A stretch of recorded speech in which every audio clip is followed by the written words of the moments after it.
We'll go ahead and call the meeting to order with the pledge.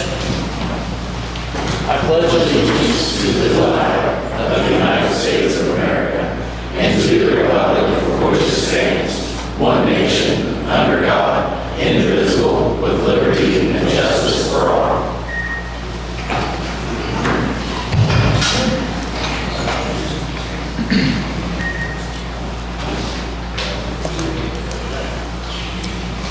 We'll move on to roll call. Brian Patterson. Dean McQueen. Here. Mary Stromes, absent. Jeff Cook, I'm here. Bob Evans. Here. Carol Anning. Here. Glenn Bischoff. Here. We have a quorum.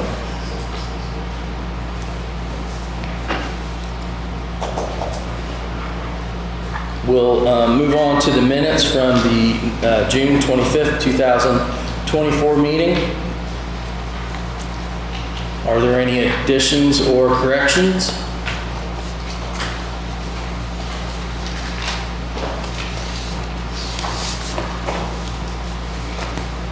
Seeing none, the floor is open for a motion to approve. So moved. Bob Evans has made a motion to approve. Do I have a second? Second. Carol Anning seconds. All in favor say aye. Aye. All opposed? Motion carries. Next on to new business, the Reedy Financial Group, the financial impact study. Good evening, ladies and gentlemen. My name is Matt Frischie from Reedy Financial Group. Pleasure to be here in front of you all this evening. So we were asked by Franklin County and working closely with John Palmer to analyze the impact of the Geenex solar development and what that would do from a strictly financial. Is your mic turned on?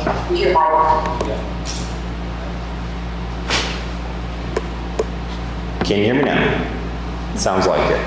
I can just reiterate that. Matt Frischie from Reedy Financial Group. I'm here this evening to discuss the financial impact of the Geenex project that has been proposed. We worked closely with John Palmer on this analysis and going through what are the various impacts that this development could bring to the county, specifically in the form of what are the additional revenues that we could generate from this project, potential, depending on what route we go. So once again, really just analyzing this project in its development from a financial perspective, trying to determine what is the biggest bang for the buck, so to speak, with this development. So before I get into the slides and kind of dive into the numbers that we put together based on numbers that we received from Geenex, I just wanted to kind of give a precursor of just generally how property taxes work in the state of Indiana, and I'm sure you guys are well versed on this, so just a refresher for those listening and those in attendance this evening. So when it comes to property taxes in the state of Indiana, it's really a very simple equation. We do things a little different in the state of Indiana as compared to a lot of other states in the country. But essentially, the way the equation works is our tax rate is derived from our levy, and that levy is then divided by our assessed value, which is divided by 100. So you can think of it just like an algebraic equation, tax rate over here, levy on top, divided by AV divided by 100, okay? Our levy in the state of Indiana is constrained. We're only allowed to grow that levy on an annual basis by the state-approved growth quotient. So for next year, it's 4%, which means that your levy, your max levy, is allowed to grow by 4% on an annual basis, regardless of what assessed values do. So just the way the equation works, it doesn't matter how much assessed value you dump into the county's assessed value, your levy and the amount of revenue you can collect is constrained by that state-approved growth quotient. So a massive amount of assessed value comes into the county. All that will impact from a revenue standpoint, the county will see no increases in revenue. They would only see a minimal decrease in tax rate. I say minimal because the county assessed value is comprised of all the assessed value in Franklin County. It's a large number. So in order for the tax rate to drop a substantial amount, there'd have to be a massive AV dump into the assessed value pool to generate an impactful rate reduction, okay? Combined with that, when we talk about funds within a county, we're looking at max levy funds, which once again, those are the funds that fall in that levy bucket that are constrained on an annual basis on how much they can grow. And then we have rate-driven funds. So in Franklin County's case, the only rate-driven fund that we have is cum cap development, or CCD. So in that instance, that fund operates a little different. It's not constrained by how much assessed value is dumped in, or how much the state says that we can grow that amount by. That is more so derived from assessed value. So large increases in assessed value will increase the amount that you can receive from your CCD fund, okay? The other concept that I'm going to be kind of talking about here this evening is TIF, or tax increment financing. So just kind of a 101, very high level of how TIF works. So TIF is a tool for governmental units to utilize to capture new assessed value and capture revenues based on that assessed value. So in the scenario where a development is coming to town and you look to add that to a TIF allocation area, rates would stay the same, levies would stay the same, all else equal, right? But if you TIF a property, tax rates don't change, impact the taxpayers, there is none, because this development is going in a TIF allocation area. We're not changing the tax rate, we're not increasing the rate on our taxpayers, we're just utilizing a tool where we can capture the entire taxing district rate in the form of TIF revenues, okay? It's a very valuable tool for units to use, and use those funds for specific purposes that are outlined in statute, essentially for redevelopment of our community. So projects that benefit our community, improve quality of life, attract further businesses, so on and so forth. So with that kind of high level precursor, I'll have John go to the next slide. So when looking at this development, we received information from Geenex on their proposed development and how much personal property, because when we talk about solar farm development, really the main value that's going into that is not necessarily land value, it's personal property value. So there is a slight change when land is rezoned from agricultural to utility related, utility business related, that is. There is a slight change in that value of the land. So on this first tab, you'll see we have that land value AV increase of the proposed acreage, and then also the personal property assessed value. Once again, those are numbers given to us from Geenex based on their investment amount. From there, we take that investment amount, we run it through the appropriate depreciation schedules and state tax credits that are applied in the beginning years to come up with what is our total assessed value. And when we look at a development, one of the things we're looking at is what has the company requested, right? What is the incentive that they're requesting to come to town and actually complete this development? In this case, our indications have been pointing towards the developer has asked for a standard 10-year abatement. So the numbers you see in that fourth column, or fourth box, I guess, after the year, the AV, and then the pre-abatement AV, you'll see that is a standard 10-year abatement, essentially first year abating their personal property by 100%, and then it decreases there over the life of the 10-year abatement period. So you'll see we put together a table here that shows what is that pre-abatement assessed value, what is that abatement schedule that it would then flow into, and then what is that post-abatement AV. So we're going to talk through kind of two different options within this presentation. So in both options, we're assuming that a standard 10-year abatement will be given to the developer, and we do have that quantified here in a little bit. But we keep timing out here, John, no worries. I got a paper copy so I can reference too. So see, like I said on that first slide, that standard 10-year abatement is applied, and then after that 10-year abatement falls off, depreciation schedules get to the floor. We're looking at a max assessed value of combining land and personal property of $82,970,285. That would, once again, we wouldn't realize that full assessed value until 2035, okay? From there, we really kind of honed in on two different options. You can go to the next slide, John. So the first option we're going to look at is what happens if we do nothing, right? We offer them a 10-year abatement and we let this assessed value go to the base, right? What is the impact to county revenues from that perspective? So once again, if we let this assessed value go to the base, all it would do is increase the county's base assessed value, which would result in a minimal decrease in tax rate, okay? No additional levy as a result of this development, because as I said before, your 24 levy can only go next year by 4%. Does not matter how much assessed value you have within the county, you're constrained on how much that max levy can grow. So the only additional revenue received from the county in this option where we let the assessed value go to the base would be an increase in CCD revenues, as I said before, right? That those are rate-driven funds based on our past 6 years of assessed value, okay? So obviously if we dump AV in, that rate, which is set at a level, I think your guys' rate right now is a 2.88, I believe. Yeah, 0.228 is your guys' CCD rate for this year. And those rates do not fluctuate with assessed values anymore. They used to.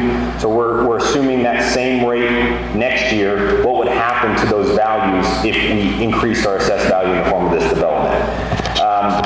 So the next slide will show kind of what is that revenue impact from a county perspective for CCD.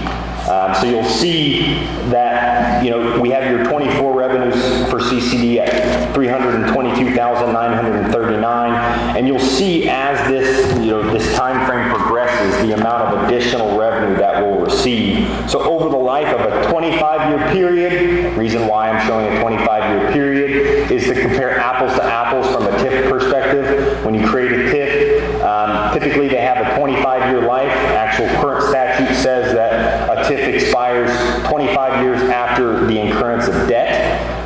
So just wanted, like I said, to compare apples to apples here in this analysis. So over that 25-year period, you'll see that the county would receive a total of $387,160 if we let this go to the base. As I said, all that would be seen from a taxpayer perspective is a minimal decrease in their tax rate. Other than that, no additional revenues coming to the county. That's kind of this option in a nutshell, right?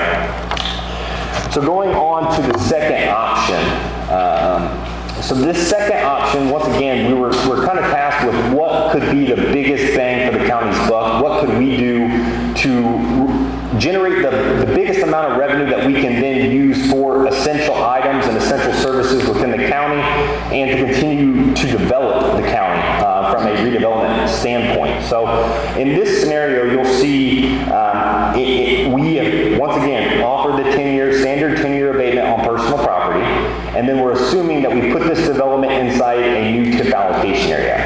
In that instance, we would capture the AV increase on the land value, as well as the personal property as abatements fall off, as depreciation schedules reduce, and state tax credits also fall off. So you'll see land incremental value here in this scenario captured within the TIF would be just over $12 million, generating about $171 annually. From there, your personal property, you'll see it flows through that once again, the depreciation schedule and the abatement schedule, maxing out at that $70 million or $70.8 million in future years, 11 years down the road, generating those revenues that showed in that second to last column. And then once again, the combined TIF revenue stream that would be generated because of this development is in the gray box to the far right. So you'll see by the time we get fully assessed with abatement schedules falling off, this development would generate roughly $1.165 million annually. So much more beneficial from a county revenue standpoint to get this development in a TIF. You'll see that over the life of the TIF, this would generate roughly $23.2 million. And then, second point on that, just kind of quantifying that abatement. What is the value to the developer in this scenario? and that'll be covered on the next slide. Bob, did you have a question? Nope, good. So the next slide really just quantifies the abatement from the developer standpoint. What would be their benefit? So you'll see we have their personal property assessed, or gross assessed value. Once again, factoring any state credits that are available to them, and then their abatement schedule laid on top of that. You'll see the total value of that abatement would be roughly $6.6 million. So that's what the developer would be getting in this scenario. They'd be getting a reduction of their taxes up to the amount of roughly $6.6 million. So pre-abatement TIF revenues, you'll see, if we didn't offer an abatement and this development was still coming to town anyways, and we put it in a TIF allocation area at that point, we generate roughly 29.8, almost $29.9 million in TIF revenues. With the abatement reduction from there, you'll see total TIF values at $23.276 million. So really just last slide, kind of summarizing these two scenarios. As I said, TIF is a very impactful tool for a governmental unit to utilize.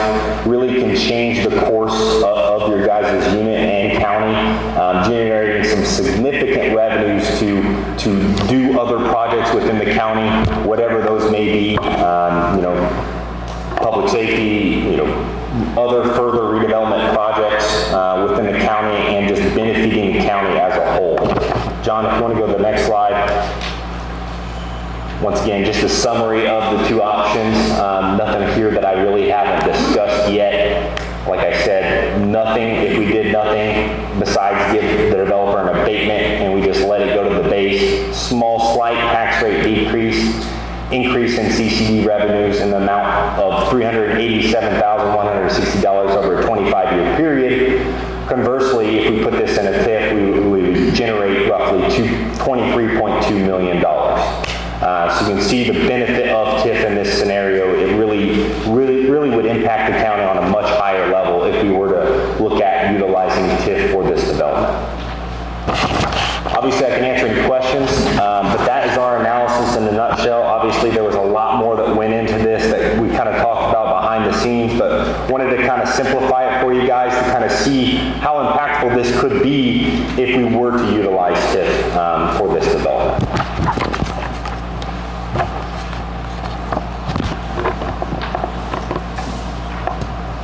For the parameters of this study, do you know how many acres was involved in this?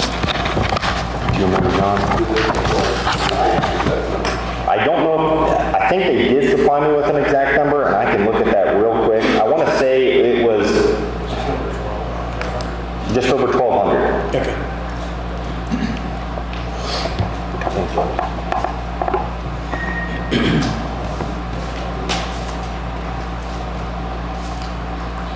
Now these are, all these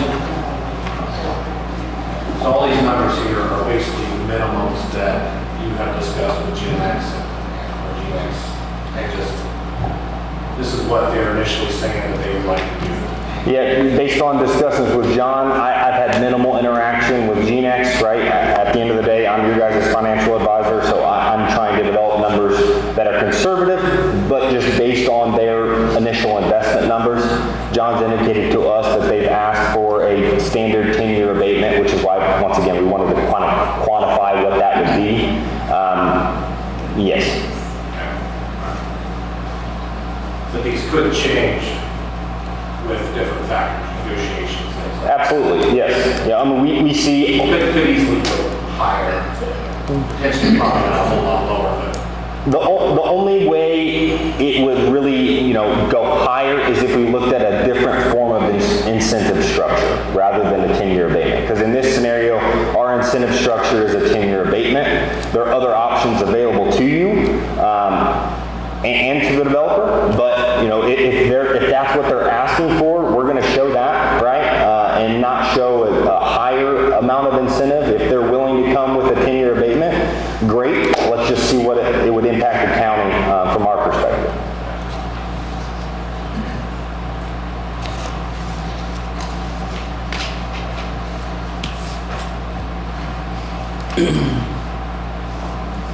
Any other questions from council?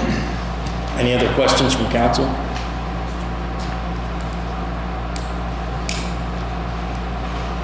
right, thank you very much. Yeah, thank you very much. Thank you.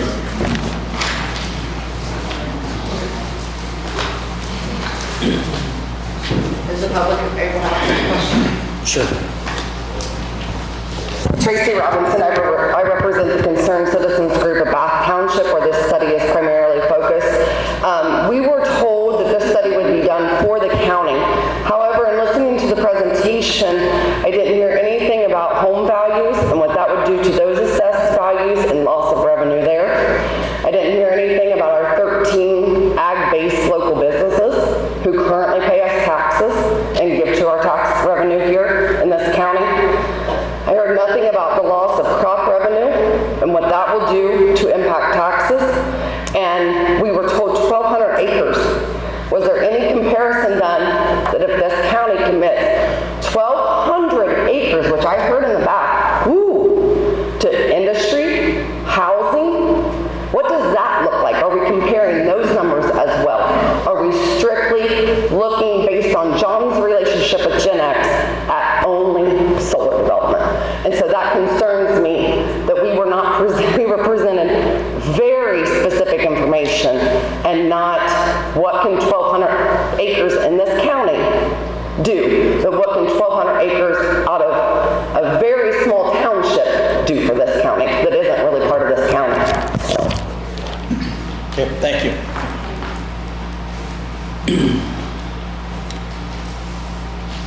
All right, next we'll move on to Dr. Welsh. Thank you very much for your time. At the last health board meeting, the health department's getting busier and busier, and the health board decided to move up with this council's blessing, move up the timing to hire the administrators. We were going to had it figured for 2025. We actually already have people lining up with CVs interested in it. It would come from use of HFI funds. Just so you know, on the 2025 budget, the administrative positions solely from HFI funds. So that's not from the county funds. And the pay for the administrative listing initially is the same as the nurses at $48.5 and some change, plus benefits. So we were. And I don't know what's easier to do one at a time or to give you the whole package and then let you decide how to, which would be easier for you. I guess just so we all understand, so how many people are you wanting to hire? So we actually one full-time and two part-time. The two part-timer positions that previously had been in the county, and actually have information on a gentleman that will be going tomorrow to the commissioners for their approval for a hire for the preparedness position.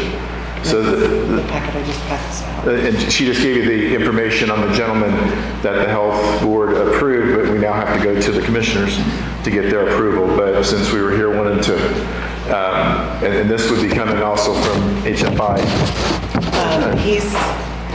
Mr. Hackworth is applying for the position of the Public Health Emergency Coordinator.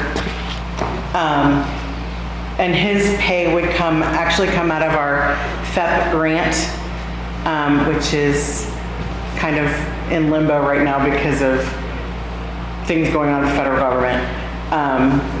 But in the interim, we have funds to pay him out of our 24 HFI, as well as I believe our 1159 fund can support. The third position, also part-time, is for the grant manager. And we do have a few folks that have dropped off CVs.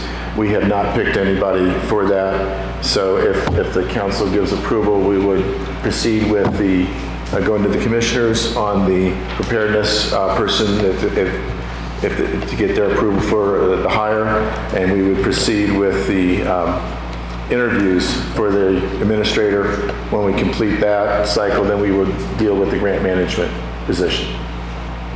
Did I hear you say this is to replace a vacated position? So the preparedness person has been vacated since October of last year.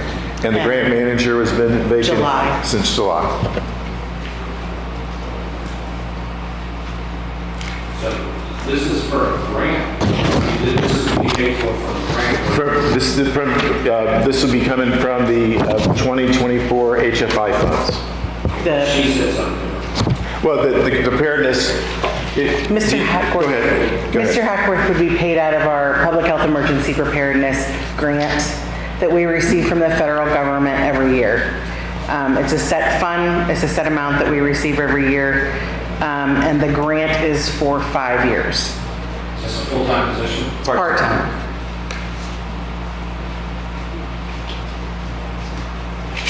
You advertise this position and put it out? It's been out for months. Yes, sir.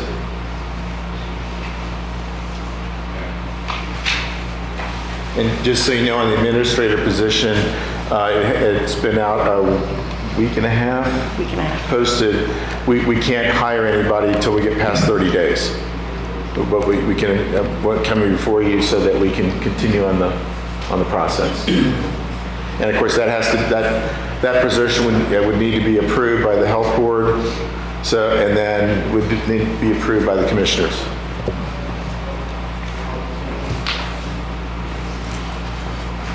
So all three of these positions would be paid out of a grant, correct? No. No. Okay. So the health administrator position and the part-time grant coordinator, the health administrator would definitely come out of our HFI budget, and it has been budgeted for. Okay. The grant administrator would, I don't think we really truly figured out where we're putting that We one. had to work with her budget, their budgets to get it set up for, actually for Reedy to work on it.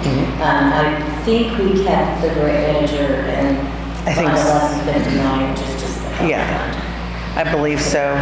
And the pay rates we have, the health administrator would be $28.74 an hour or $1,868.10 biweekly. And the FEP coordinator and grant coordinator both are part-time at 28 hours a week, $1,863 an hour or $1,043.28 biweekly. So again, just so I can wrap my head around this.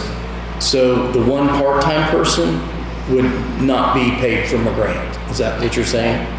Correct. Okay, that's all. One would be one and the other one would not. Okay. And Gotcha, the gotcha. administrator would be from the HFI funds from Okay. 2024. And you're under the agreement that if the grants run out, those positions would end, correct? They'll pay for it from the HFR. Okay. Right. Because I'm just pointing this out because I know it's an elephant in the room, but we always say if a position is paid by a grant and the grant goes away, the job goes away. And Okay, I just wanted to make sure Right. we're all on the same page. Yes, sir. And make sure. Okay. Well, the HFI requires that the county have a public health emergency preparedness coordinator, either paid as a contractor or part-time. So even if the FEP grant goes away, which we have been getting for more than 20 years, if it goes away, we would pay for that out of HFI funds because we are required to have that now. Got it. Okay.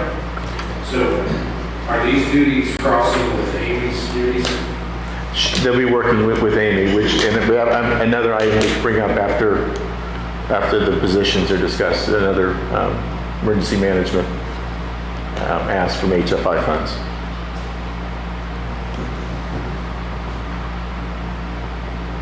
And we will bring this next month to be amended on the salary ordinance.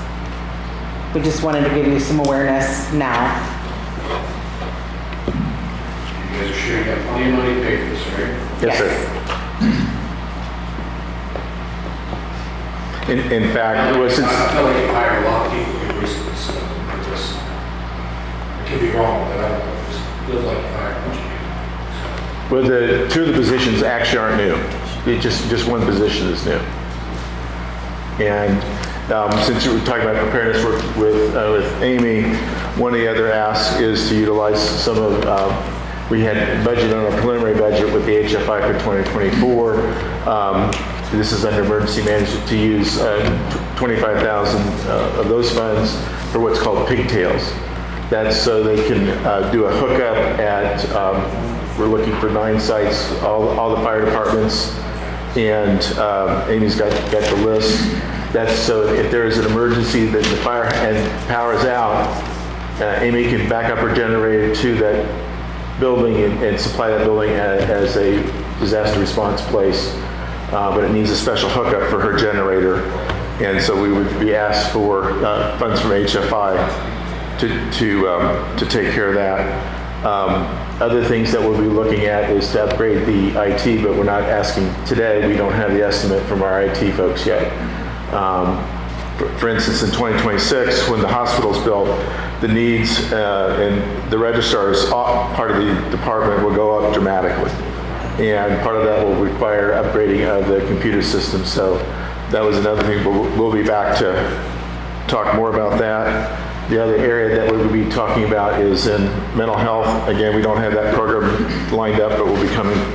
These would all come from HFI funds for 2024. And just to let you know on that, we're looking at trying to set up some telehealth sites at the jail and at the schools. And we're actually reaching out and working with the new health board to see what possibilities we might have for the county. But today we're looking at the 3 positions and use the HFI funding for the pigtail setup so Amy can hook up her generators when there's a disaster and utilize.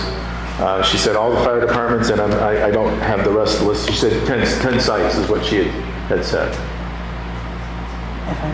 Yes, ma'am. Brian, you commented we've hired a lot lately. We've hired 1 public health nurse. Since myself and Brittany started last year in the middle of May, and Tim Van Meter started 2 weeks later as the second environmentalist, we've been the only hires until this May when Allison Brinkman was hired as our second nurse. We've been wildly understaffed, and Brittany and I have taken on many, many hats. And Tim wasn't a new hire, he was a replacement. Yeah. That's fine. Okay, well, so the HFI funds, are they from, is that the money from the state that you're going to start receiving every year? Yes, sir. Finally start. Health First Indiana funds from the Senate Bill 4.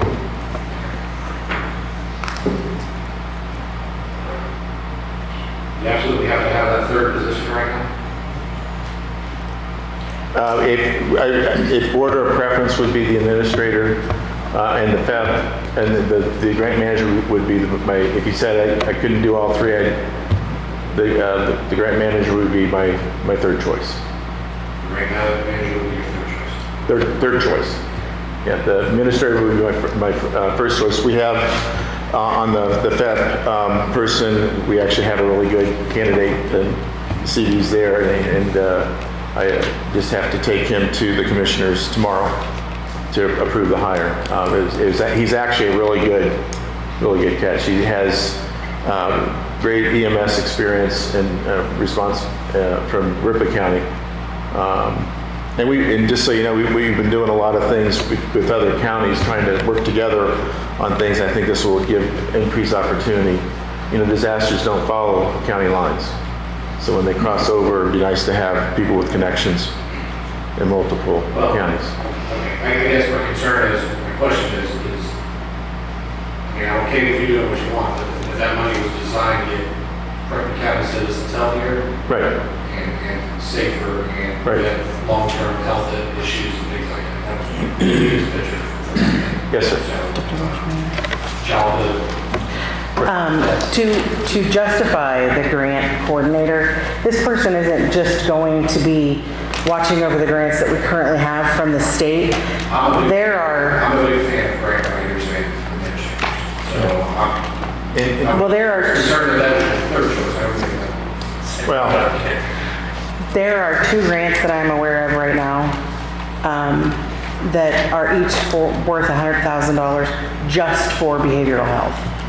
So given that is one of our biggest public health concerns in this county, I think it's a good investment for us. Is this a paid position part-time with a percentage incentive? I don't think we've considered any incentives.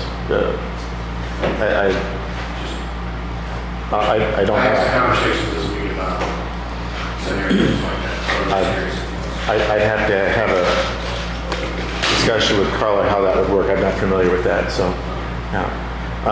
And just, you were asking how the funds are used. Actually, the county the health department has started their AED program, getting it out, initial ones to law enforcement, to the highway department, to a senior living center.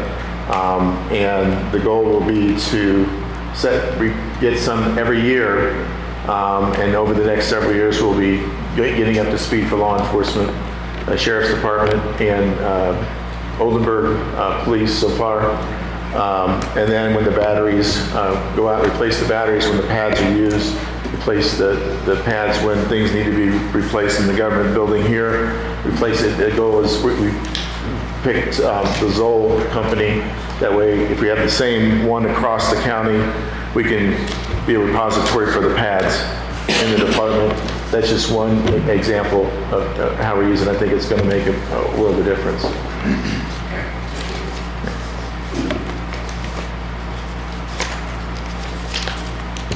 Any other questions? Thank you very much. Thank you.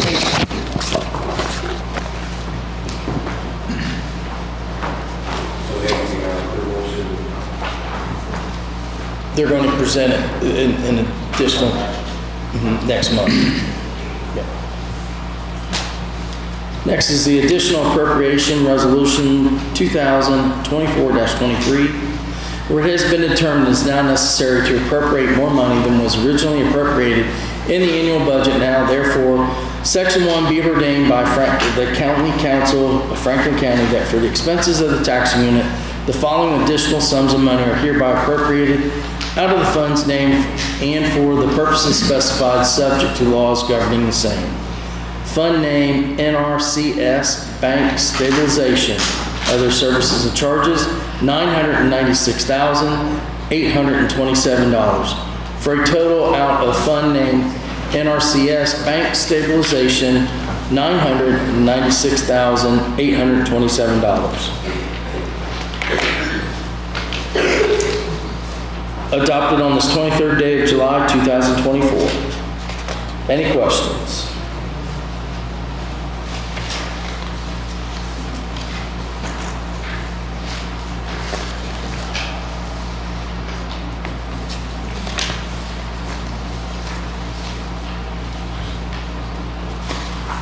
Is it correct that 75% of this comes from a grant?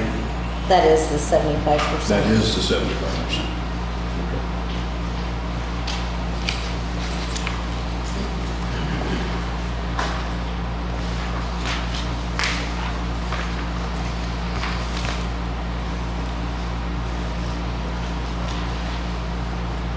So what's the total project cost? So, hey, 25% more than that. Total project was close to 1.6 million. It's for the bank stabilization on Old State Road 1 and Johnson's Ford Green.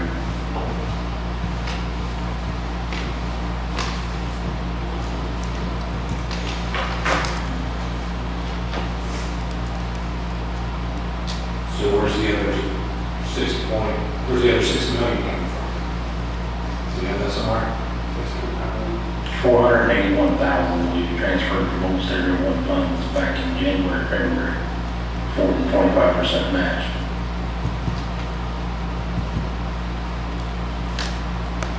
The state's total department was 1.2, something like that. Then we had 481,000 as a 25% match.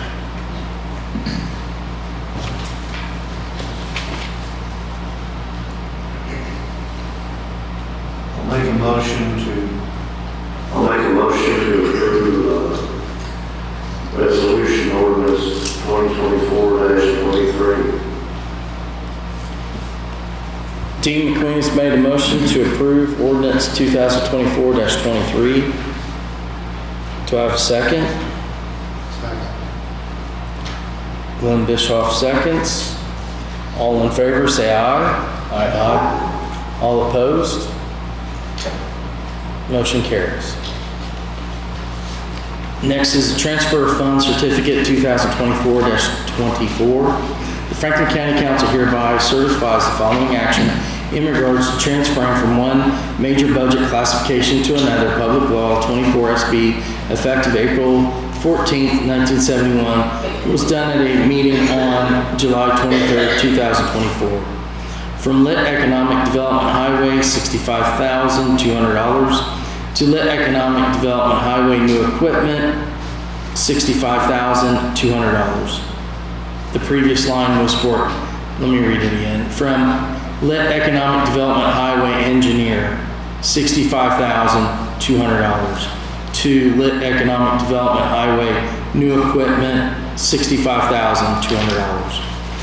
From Franklin County Economic Development Engineer, $382.56 to Economic Development New Equipment, $382.56. And that such transfers do not necessitate expenditure of more money than was set out in detail in the budget is finally approved by the State Department of Local Government Finance. The transfer was made at a regular public meeting to the proper resolution, a copy of which is attached to the certificate dated this 23rd day of July, 2024. Any questions? Yeah, it's, the engineer is actually the loan equipment for the grader. That loan was paid off last year. But it was, the payments were put into the budget for this year. So they're not going to be using it. Justin, this half-ton pickup truck that you're wanting, where's the current truck for the D1 Foreman at now? I'm still driving it. Tony has the current Foreman, he has an older spare truck. So can you drive the older spare truck? It's a catch-22. It has a snow plow on the front of it that Tony uses in the wintertime. It doesn't plow with the current one that he would be driving. We don't have plows on them.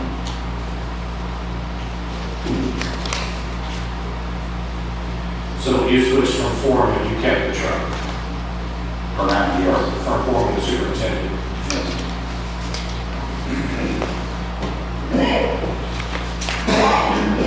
My concern is we just went through, we just passed the bond, and this wasn't in the bond for the request that if I can remember right. And then you also want to purchase a flail mower from $10,000 to $17,000. Two different options, just depending on which one we decide to go with. Is this the first flail mower that the county has purchased? It would be the first one on the back of the tractor, yes. Have we currently have a 2012 New Holland tractor. The tractor is still in pretty good shape, but the mower itself can no longer be, it will no longer be able to be fixed when it breaks again. It's broke the bell housing out of the tractor twice already. This will be the third time. But the 3-point hitch is still good in the rear. And what is the difference between a flail mower and the current mowers that we have now? Flail mower is on the back of the tractor, basically like a civil war. Has carbide tip blades on it versus a regular push off and hangs off the side of the tractor. And your next question, Brian, is going to be what's the difference between the $10,000 and $17,000?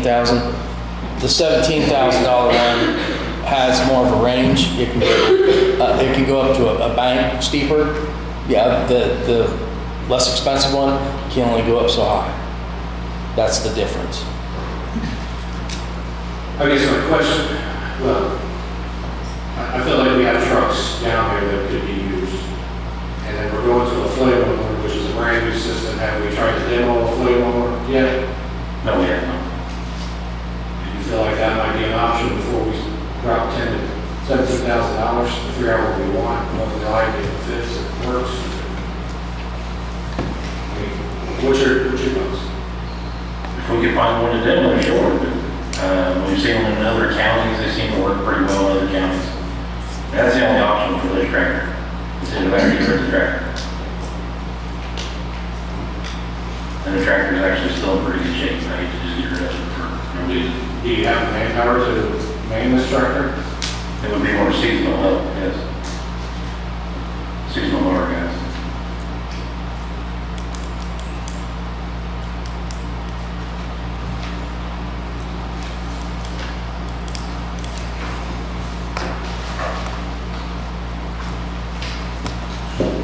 I'd like to make a motion to approve.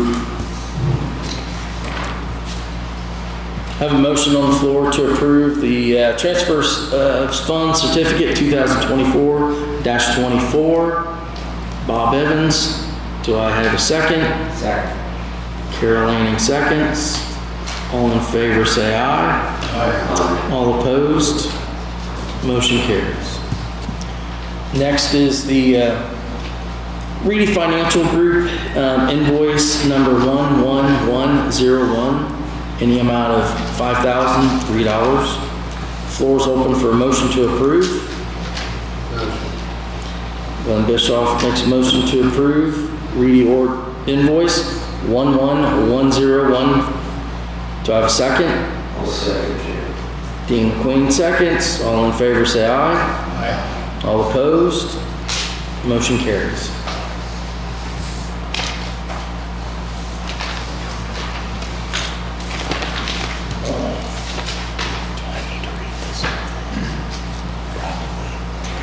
It's just a notice, it's not.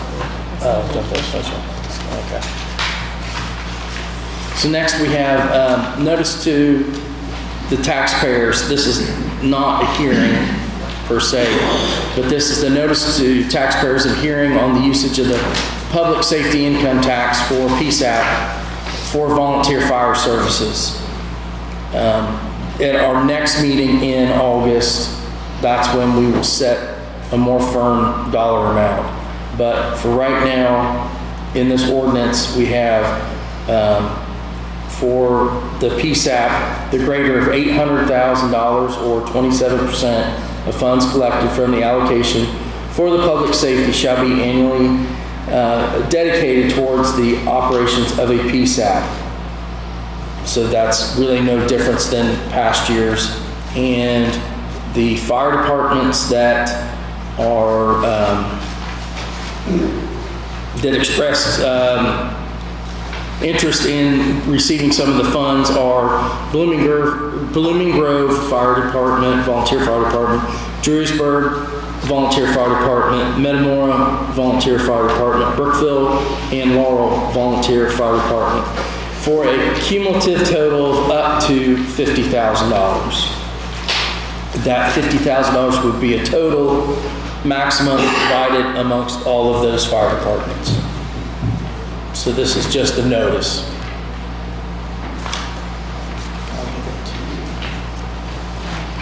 How many total fire departments? Five today. Five that turned in, how total is, 8. There's 8 countywide fire departments. okay. So, So we typically do 8,000 each, so we don't need to do anything with that now, just next meeting, make sure. next meeting, we will dial that in exactly what we're gonna do. Yep. On a sidebar, I know Brian and Bob and I we're still working on the wage study. I mean, it's a gigantic book. We are still working on it. So there's no news tonight. So, anything else to come before council? After some discussions with some various people, I think we are going to make a decision to immediately eliminate the 2 commissioner secretary lines from the budget and reevaluate it on August meeting and hopefully get something in place for first year. So make a formal motion to eliminate the 2 commissioner secretary positions just until we can reevaluate. Brian Patterson has made a motion to eliminate the 2 secretary commissioner positions. Do I have a second? Second. Bob Evans, second. All in favor, say aye. Aye. All opposed? Motion carries.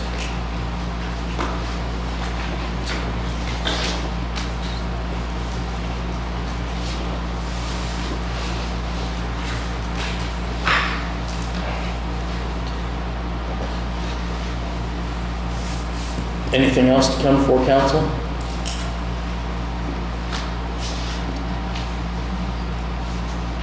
Floor is open for a motion to adjourn. Motion to adjourn. Brian Patterson makes a motion to adjourn. Do I have a second? Second. Bob Evans seconds. All in favor say aye. Aye. All opposed? Meeting adjourned.